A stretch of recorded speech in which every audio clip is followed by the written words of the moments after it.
우리 기독교 역사 중에 성경에 나온 인물들을 제외하고 지금까지 가장 큰 영향력 있는 인물을 꼽으라고 하면 단연 어거스틴을 꼽을 수 있을 겁니다. 어거스틴이라는 인물이 어떤 인물인지는 잘 모르지만 아마 교회를 좀 오랫동안 나와오셨던 분들은 아마 한 번쯤은 어거스틴이라는 이름을 들어보셨을 겁니다. 이 어거스틴은 우리 개신교뿐만 아니라 또 카톨릭에서도 아주 위대한 신학자이자 철학자로 꼽히고, 그의 방대한 서적들은 지금의 우리의 이 기독교 교리를 만드는데 아주 크게 기여했다고 볼 수 있습니다. 많은 학자들은 그를 가리켜 천년에 한 번 나올까 말까 하는 그런 천재 신학자라고도 말합니다. 그런 어거스틴이 이런 말을 했습니다. 사람은 무엇을 사랑하느냐가 그 사람의 됨됨이를 말해준다. 사람은 무엇을 사랑하느냐, 그 사람의 됨됨이를 말해준다. 무엇을 붙잡고 무엇을 쫓느냐가 바로 그 사람이 어떤 사람인지를 말해준다는 의미이죠. 인간이란 누구나 행복을 추구하고 또 나에게 행복을 가져다 준다고 믿는 그 무언가를 집착하게 되어 있습니다. 근데 사람들은 그 집착을 흔히 사랑이라고 착각하면서 살기 마련입니다. 돈이 나에게 행복을 가져다 준다고 믿는 사람은 돈에 집착을 하게 됩니다. 자녀가 나에게 행복을 준다고 믿는 사람은 그 자녀의 인생에 집착을 하게 됩니다. 근데 인간의 문제는 죄의 영향을 받고 있기 때문에 정말로 붙잡고 사랑해야 할 것을 붙잡고 사랑하지 않고, 사랑해야 하지 말 것, 붙잡아야 하지 말아야 할 것을 붙잡으로 인해서 불행한 인생을 맞이하게 된다는 것이죠. 예를 들어서 정직을 사랑하기보다 돈을 사랑하는 사람은 노동자들을 그저 물건으로 생각하고 그들의 노동력을 착취하게 될 것입니다. 가족을 사랑하기보다 세상의 성공을 쫓으며 그걸 붙잡으려고 살아가는 사람은 가족 관계는 어떻게 되든지 신경 쓰지 않게 될 것입니다. 그런데 이것보다 더 심각하고 더 힘든 문제는, 가장 심각하다고 말할 수 있는 큰 문제는 뭐냐면 바로 하나님을 가장 사랑해야 하고 하나님을 꼭 붙잡고 살아가야 하는데, 하나님을 제일로 사랑하지 않고 하나님을 붙잡고 살아가지 않는 것, 그것이 우리 인간에게 가장 큰 문제이고 가장 심각한 문제라는 것이죠. 어거스틴이 이렇게 말해요. 여러분이 인생을 살면서 무엇을 사랑하고 무엇을 붙잡고 살아가는지, 그것이 하나님과 연결되지 않으면, 하나님과 귀결되지 않는다면 여러분이 붙잡고 있고 여러분이 사랑하고 있는 그것이 반드시 부메랑이 돼서 여러분에게 아픔과 슬픔과 좌절을 가져다 주게 될 것입니다 라고 말합니다. 바꿔 말하면 우리 삶 가운데 무엇을 하든지 그 행동이 하나님의 말씀에 근거해서 하나님의 말씀을 따라 하게 될 때, 그때서야 비로소 진정한 삶의 기쁨과 행복을 얻을 수 있다는 것이죠. 바로 사도 바울이 그러한 삶을 살았습니다. 사도 바울이 고린도까지 오게 된 것은 자신의 계획이 아니었어요. 자신의 의도가 1도 들어가지 않았습니다. 바울은 원래 1차 전도 여행 때에 방문했던 곳을 다시 재방문하기 위해서 계획했고 준비했지만 성령께서 그가 계획했던 모든 길을 막으셨고, 그 대신 바울의 환상 가운데 마케도니아 사람이 자신을 구해달라고 하는 그 환상을 하나님의 음성으로 인정하고 또 마게도니아 지방으로 이제 가게 됩니다. 한 번도 가보지 않은 그 유럽 땅을 밟게 되는 것이죠. 그렇게 하나님의 인도하심에 따라서 첫 번째로 유럽 땅을 밟은 그 빌립보에서 루디아를 만날 때까지만 해도 정말 하나님이 내 인생길을 열어주시는구나, 내가 하나님께 순종하길 잘했다, 그렇게 생각했을지도 모릅니다. 그러나 얼마 후에 귀신 들린 여종을 구해주었다는 이유만으로 억울하게 매를 맞고 사형수들이나 들어가는 그 지하 감옥에 갇히게 됩니다. 그러나 하나님은 그곳에 간수와 간수의 가족들을 구원하기 위해서 바울이 생각지도 못했던 방법으로 바울을 그 감옥 깊숙한 곳까지 보내셨던 것이죠. 빌립보에서 데살로니가로 갔을 때에도 그 유대인들이 조폭들을 동원해서 바울을 해치려 해서 밤에 몰래 다시 또 베레아로 도망가게 됩니다. 근데 이 유대인들과 이 조폭들이 베레아까지 쫓아와서 베레아 사람들을 선동해서 바울을 해치려 했던 것이죠. 그래서 부랴부랴 급하게 이제 아테네행 배를 타고 우상의 도시, 신전의 도시인 그 아테네에서 복음을 전하게 됩니다. 그리고 또 그곳에서 이제 타락의 도시인 고린도까지 오게 됩니다. 그 어느 일정 하나 자신이 계획하고 자신이 추진했던 일이 하나도 없었습니다. 모든 일정이 마치 떠밀려 오듯이 고린도까지 그렇게 오게 된 것이었죠. 그리고 그곳에서 아굴라 부부를 만나게 되었고 그들과 함께 주중에는 천막을 만들고 안식일에는 회당에서 복음을 전했던 것입니다. 그런데 마침 그때 그 마케도니아 지역에 있었던 실라와 디모데가 고린도까지 내려와서 바울과 만나게 됩니다. 우리 5절 함께 같이 읽겠습니다. 시작. 실라와 디모데가 마케도니아로부터 내려오매 유대인들에게는 예수는 그리스도라 밝히. 바울이 이제 베레아에서 아테네로 내려올 때 일부러 그때 이 실라와 디모데를 이 마케도니아 지역에 남겨두었던 것입니다. 자신이 아테네로 가더라도 이 빌립보와 데살로니가와 이 베레아에서 이제 막 예수님을 믿게 된 그 초신자들이 그 핍박과 박해 속에서도 믿음을 포기하지 않고 독려하도록 이제 막 모이기 시작한 이 교회가 흩어지지 않고 굳건하게 세워지도록 돕기 위해서 실라와 디모데를 남겨두었던 것이죠. 그런데 바울이 고린도에서 이 실라와 디모데를 만났는데 오늘 본문을 보니까 만난 후에 바울이 어땠다 그래요? 하나님의 말씀에 붙잡혔다라고 기록이 되어 있습니다. 이 붙잡혔다는 말을 원어적으로 보면 사로잡혔다라는 말입니다. 바울이 하나님 말씀에 사로잡혀서 유대인들에게 담대하게 예수는 그리스도라고 선포했던 것이죠. 그럼 바울이 그전에는 하나님 말씀에 사로잡히지 않는 삶을 살았을까요? 그렇지 않죠. 바울의 선교 행보를 보면은 하나님의 말씀에 사로잡히지 않고서는 어떻게 그가 빌립보와 데살로니가와 베레와 아테네에서 죽음을 무릅쓰고 복음을 전할 수 있었겠습니까? 그러하기에 본문에서 바울이 하나님 말씀에 붙잡혔다, 사로잡혔다는 말은 그 전에도 하나님 말씀에 사로잡혀 살았지만 실라와 디모데를 만난 후에 더더욱 하나님 말씀에 붙잡혀서 예수는 그리스도라고 유대인들에게 선포할 수 있었던 겁니다. 그럼 왜 바울은 실라와 디모데를 만난 후 더욱더 하나님 말씀에 사로잡힌 삶을 살 수 있었냐라는 것이죠. 그것을 알기 위해서는 사도행전만 봐서는 알 수가 없고 바로 바울의 서신서를 함께 봐야 바울이 왜 그토록 하나님 말씀에 더욱더 붙잡히는 삶을 살았는가를 우리가 발견하게 됩니다. 우리 데살로니가전서 3장 6절부터 9절을 한번 같이 읽겠습니다. 시작. 지금은 디모데가 너희에게로부터 와서 또 너희가 항상 잘 생각하여 우리가 너희를 간절히 보고자 함과 같이 너희도 우리를 간절히 보고자 하니 이러므로 형제들아 우리가 모든 궁핍과 환난 가운데서 너희 믿음으로 말미암아 너희에게 위로를 받았노라. 그러므로 너희가 주 안에서 굳게 선즉 우리가 이제는 살리라. 우리가 우리 하나님 앞에서 너희로 말미암아 모든 기쁨으로 기뻐하니 너희를 위하여 능히 어떠한 감사로 하나님께 보답할까? 이게 무슨 말인지 아십니까? 지금 바울이 디모데로부터 데살로니가 교회의 성도들의 신앙이 어떠한지를 보고받고 너무나 기뻐서 그 기쁨을 감추지 못한 모습이 여러분 느껴지십니까? 여러분 데살로니가가 어떤 지역이었습니까? 유대인들이 바울을 해치려고 이 조폭들까지 동원해서 쫓아내려 했던 지역이었습니다. 그래서 바울이 고작 3번의 안식일밖에 복음을 전할 수 있는 시간이 없었어요. 그런 곳이 데살로니가였습니다. 복음이 심겨지기에 너무나도 짧은 시간이었어요. 그 짧은 시간에 믿었다 하더라도 그들을 말씀으로 양육해주고 더 믿음이 깊어질 수 있도록 가르쳐야 했는데 그럴 시간과 여력이 없었던 지역이 바로 데살로니가였어요.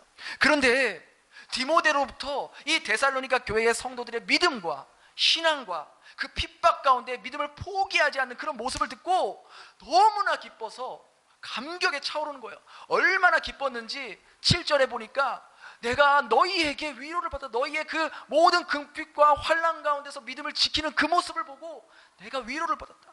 8절에는 너희가 믿음 안에 선즉 내가 이제는 살겠다. 내가 이제 정말 힘을 얻겠다. 9절에 보면은 너희의 믿음으로 말미암아 내가 하나님께 어떻게 감사해야 될지 정말 감격스럽다. 그렇게 기쁨과 환희에 찬 고백을 하고 있는 겁니다. 그럼 우리가 여기서 바울이 왜 그렇게 더욱더 하나님 말씀에 사로잡히고 붙잡혀서 담대하게 그 타락의 도시인 고린도에서 복음을 전파했는지 우리는 알 수 있게 됩니다.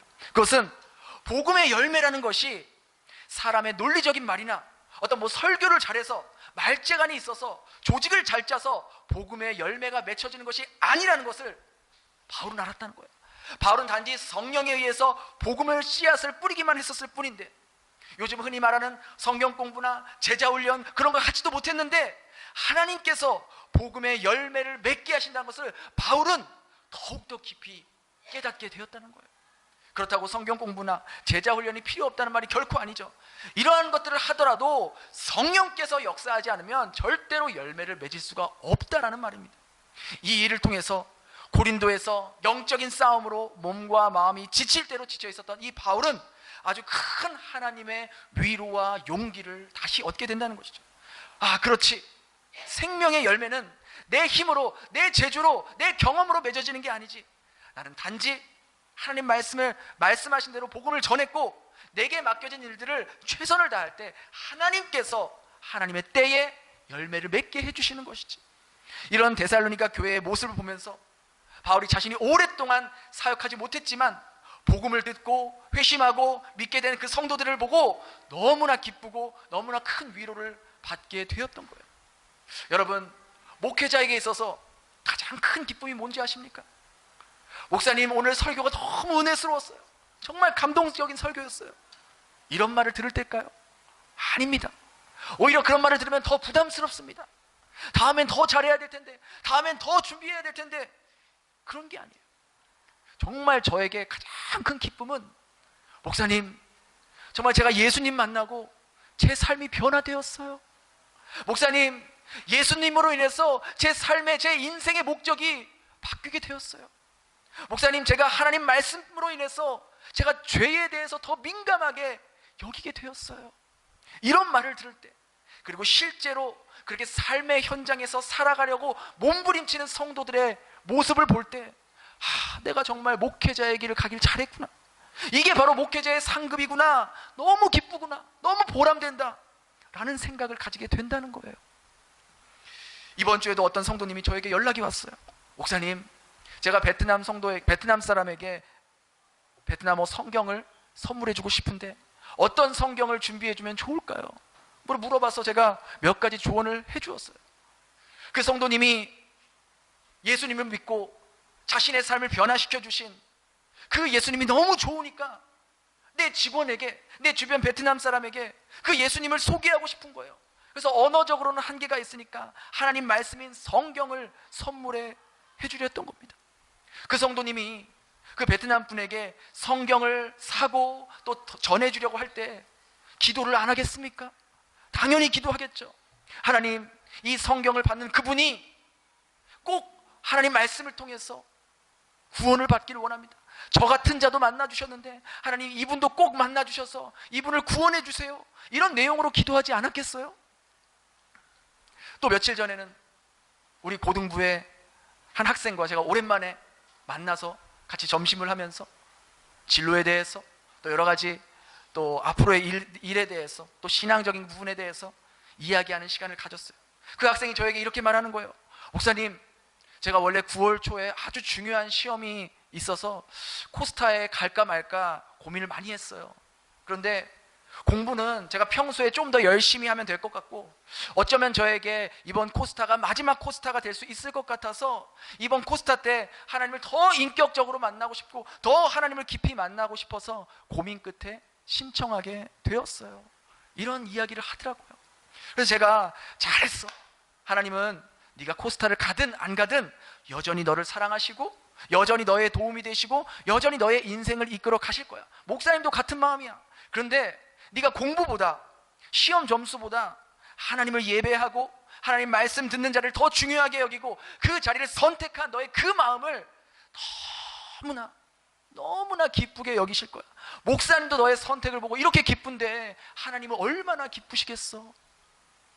제가 그런 학생의 믿음, 그런 고백, 그런 선택을 보면서 하나님께 너무나 감사했고, 사실 제가 우리 교육부 아이들에게 더 많은 개인적인 시간을 갖지 못하고 더 많은 에너지를 쏟지 못했는데도 우리 아이들의 믿음이 이렇게 자라게 하시는 게 누구냐라는 거예요. 하나님이시죠. 얼마나 감사한지 몰라요.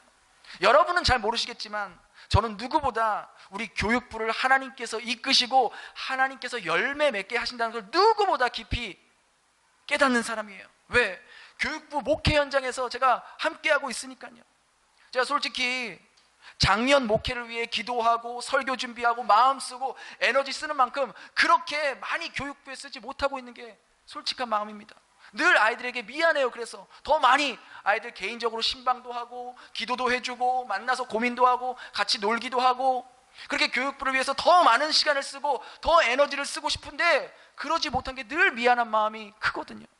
그럼에도 불구하고 우리 하나님께서 우리 교회에 아이들 보내주시는 거 보면 이건 뭐라고 설명할 수가 없어요. 내가 이렇게밖에 못하는데, 내가 이렇게밖에 챙겨주지 못하는데 우리 아이들이 주일 아침에 그것도 일찍 예배드리러 나오고 아이들이 믿음으로 선택하고 또 기존의 아이들이 새로운 아이들을 전도하고 이런 모습 보면 이건 정말 하나님이 하셨다라고 밖에는 설명할 수가 없다는 거예요. 하나님께 너무 감사하고 우리 학생들에게 너무 고맙고 또 유치부부터 고등부까지 수고하는 선생님들에게 너무나 감사하죠. 정말 하나님께서 이 베델교회를 얼마나 사랑하는지 그게 느껴지는 거예요.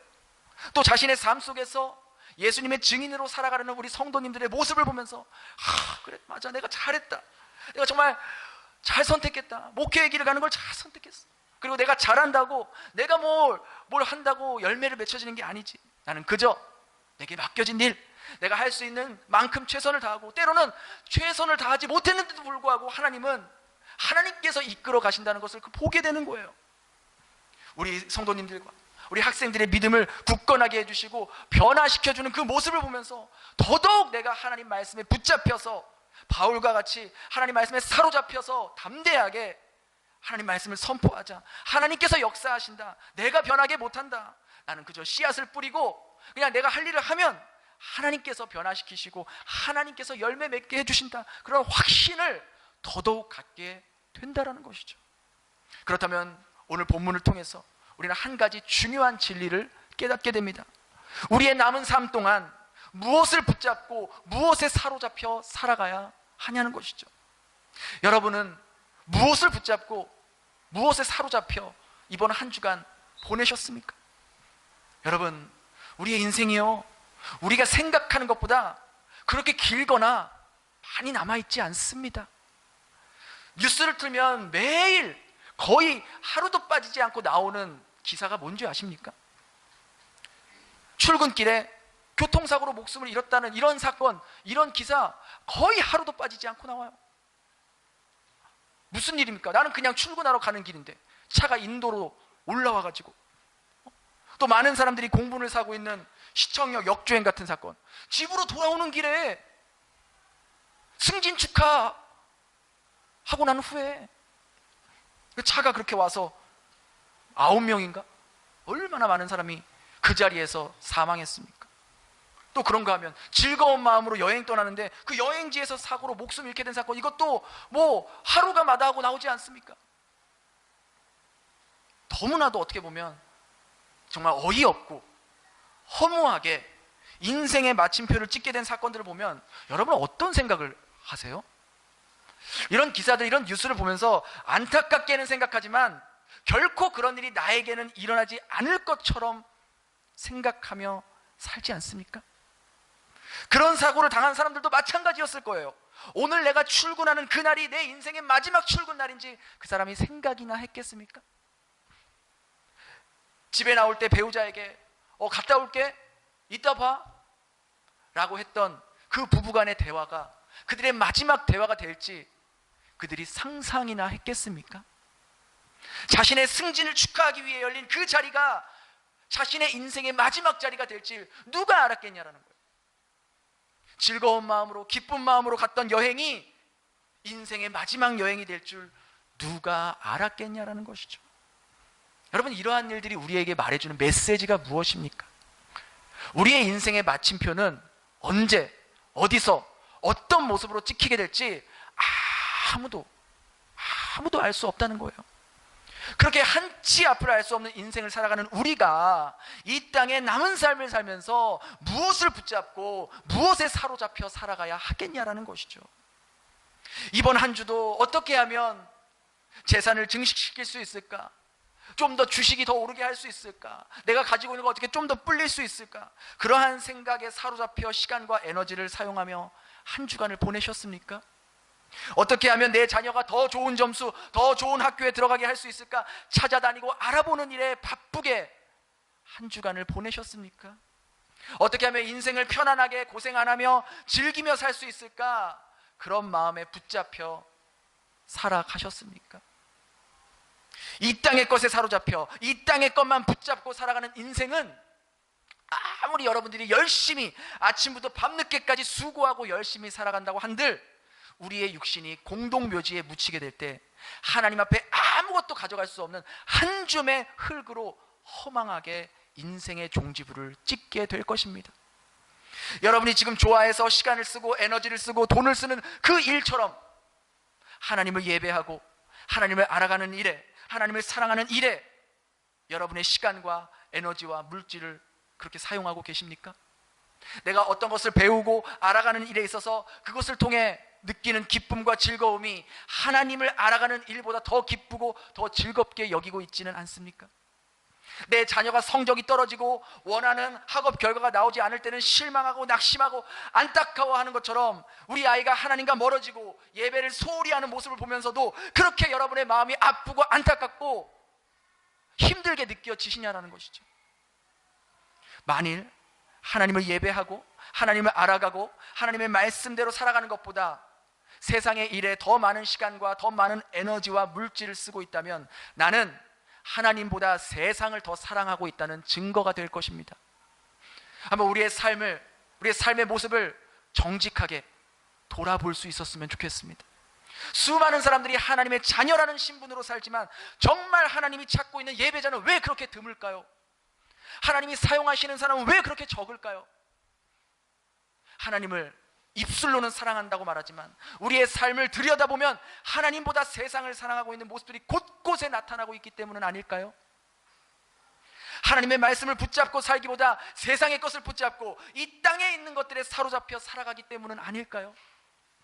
그래서 하나님은 하나님을 전심으로 찾는 사람, 하나님과 정말로 더 깊은 관계를 맺고 싶어하는 사람, 그러한 일을 위해서 자신의 시간과 에너지와 물질을 아끼지 않는 사람, 그 사람을 통해서 하나님은 하나님의 뜻을 이루어 가신다는 거예요. 오늘 말씀처럼 우리가 하나님의 말씀에 붙잡혀 살면 됩니다. 우리의 남은 삶을 매일매일 하나님 말씀에 사로잡혀 살아갈 때 우리가 언제 어디서 어떤 모습으로 인생의 종지부를 찍게 될런지는 모르겠지만 우리가 이 땅을 살아가면서 만나는 사람들마다 바로 우리의 삶을 통해 이 땅의 삶이 끝이 아니라는 영적인 진리를 그들도 발견할 수 있게 된다는 것이죠. 우리가 말씀에 사로잡혀 살아갈 때 인생을 포기하며 살아가던 사람들이 우리로 인해 다시 한번 인생에 다시 살아갈 힘과 용기를 얻게 된다는 거예요. 우리가 말씀에 붙잡혀 살아갈 때 우리의 삶을 보고 함께 신앙생활하는 옆에 있는 집사님이, 성도님이 나도 저 집사님처럼 저렇게 하나님의 말씀을 붙잡고 살아야겠다라는 도전을 받게 된다는 거예요. 그리고 무엇보다 우리가 말씀에 붙들려 살아갈 때 바로 내 인생에 어떤 일이 찾아오도록 어떤 일을 겪게 되더라도 그 일조차 내 인생을 신실하게 이끌어 가시는 그 하나님의 은혜 안에 있음을 깨닫게 되고 내게 일어나는 크고 작은 그 모든 일들은 예외 없이 내 삶을 통해 하나님의 뜻이 이루어지는 신묘막측한 하나님의 섭리를 발견할 수 있게 된다는 것이죠. 우리가 하나님의 말씀을 붙잡고 살아간다면 오늘 당장이라도 하나님께서 부르셔서 우리가 하나님 앞에 서게 된다 하더라도 우리는 두려움 없이, 불안함 없이, 후회 없이, 세상에 미련 없이 하나님께서 부르실 때 기쁨으로 하나님 품에 안길 수 있게 된다는 것입니다. 이번 한 주간도 내 몸과 내 영혼을 소생시키시며 영원하고 불변하는, 변함이 없는 그 진리의 말씀인 그 하나님 말씀에 붙잡혀 사로잡혀 살아갈 수 있는 저와 여러분 될 수 있기를 예수님 이름으로 축원합니다. 기도하겠습니다. 하나님, 오늘도 말씀을 통해 저희가 무엇을 붙잡고 무엇에 사로잡혀 한 주간을 보내고 살아왔는지 돌아보게 하시니 감사합니다.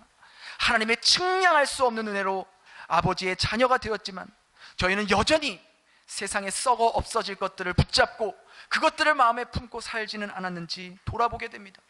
하나님과의 관계 맺는 시간보다, 하나님의 말씀을 알아가려고 하는 그 마음씀보다 이 세상의 일들에 더 많은 시간과 에너지를 쓰며 보내고 있지는 않았는지요? 저희들의 인생의 마지막이 언제, 어떻게, 어떤 모습인지를 모르는데, 그것이 오늘이 될 수 있고 내일이 될 수도 있는데, 저희는 마치 천년만년 이 땅에 살 것처럼 생각하며 행동하며 살아가고 있지는 않습니까? 주여, 저희들의 어리석은 모습들을 돌아보게 하시고 다시금 우리 삶 가운데 영원하시고 변하지 않는 하나님의 말씀을 붙잡고 살아가는 삶이 되게 하여 주시옵소서. 세상의 일을 알아가는 시간보다 하나님을 알아가는 시간이 더 많게 하여 주시옵소서. 유튜브 보고 세상 돌아가는 뉴스 보는 시간보다 하나님의 말씀을 읽는 시간이 더 많게 하여 주시옵소서. 취미생활하고 내 삶을 즐기는 일에 마음 쓰고 돈 쓰는 것보다 하나님 말씀 속에서 진리를 발견하는 그 일의 즐거움을 느끼게 하시고, 하나님 말씀을 실천하고 영혼을 살리고 다음 세대에 영적으로 살리는 일에 저희들의 물질을 사용하게 하여 주시옵소서. 저희들의 욕망으로 저희들의 인생을 허망하게 갉아먹으며 공동묘지에서 한 줌의 흙으로 사라져버리는 어리석은 삶을 멈추게 하여 주시고, 길이요 진리요 생명이신 하나님 말씀에 붙잡혀 살아가게 하여 주시옵소서.